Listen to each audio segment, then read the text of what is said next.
Hello, everyone.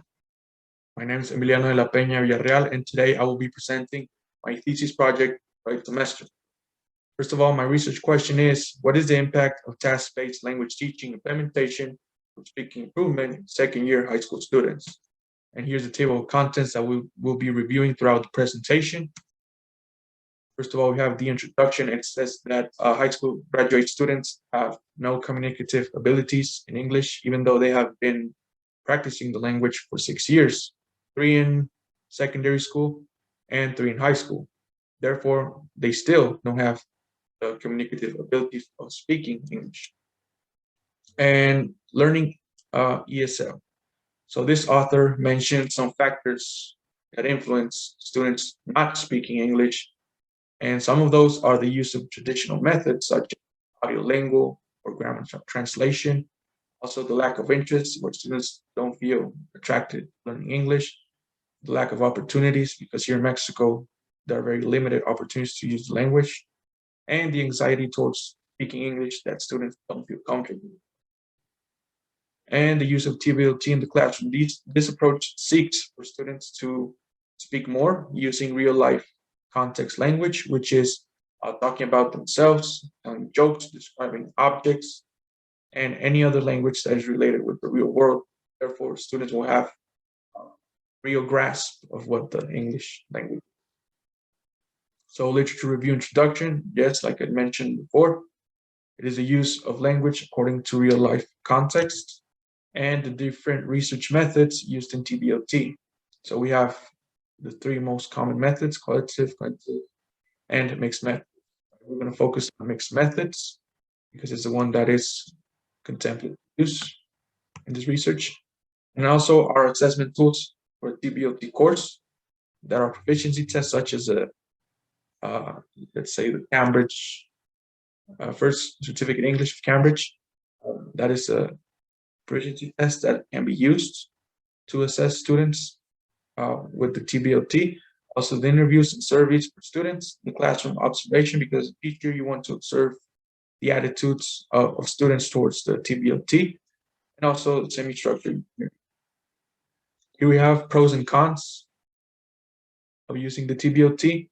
Some pros are language is focused on meaning and form, which is language that students need to learn. It is also a student-centered activity because it focuses on the students doing the tasks by themselves, and meaningful communication, which is the use of real-life English used in the real-life world. And the cons, well, when you have a group, you might have a noisy classroom. Also, some students might use Spanish rather than English. And some schools have very few hours of English per week because some curriculums only carry out 3 or 4 hours a week, and that is limited time for the TBLT. And also the selection of content, because it might be repetitive sometimes. Use the same tasks, same concepts, such as, let's say, parts or anything like it. So yeah, the content is limited to teach TBLT. And the countries of TBLT implementation, we have Europe, and Asia, and Latin America, countries such as Estonia, Indonesia, Iran, Mexico, Colombia, and Ecuador. And here in Mexico, the context and backgrounds of the TBLT implementation is because only 5% of the Mexican people speak English, even though it's a requirement for university students to speak English. They have to go from high school where they have to learn English, and yet they don't learn. And these levels are based on the CFR competence. So the context and backgrounds here in Mexico, the TBLT framework, which was done at Universidad Veracruzana of a storytelling course. It was more speaking practice, a 4-phase course. In other words, it was a 4-month course, which led to students having an improvement in their performance. And methodology, as it was mentioned, a mixed method approach, but here are research questions, statements, and the possible outcomes or results. So the hypothesis states that students might learn a considerable amount of English exposed to the TBLT. So the result will be to have decent level of proficiency and fluency regarding the speaking skill. Yes, like I said, here's the methodology. Mixed method approach, qualitative data, quantitative data. So numbers and not numbers, right? So you have to plan, act, observe, reflect of what you do as a teacher, such as the attitudes, the activities carried out, and also you have to turn this data into numbers, rubrics, tables, pages, yes, in order to have the mixed methods. And here are some activities that can be used in the classroom, such as visiting the doctor and describing the symptoms, or talking about changes. Some activities that you can carry out for a TBLT course. We have, okay, yes, data collection and implementation, the pre-test and post-test assessment of the proficiency test, where students have to do at the beginning and at the end of the course to see how much they have improved, depending on the score.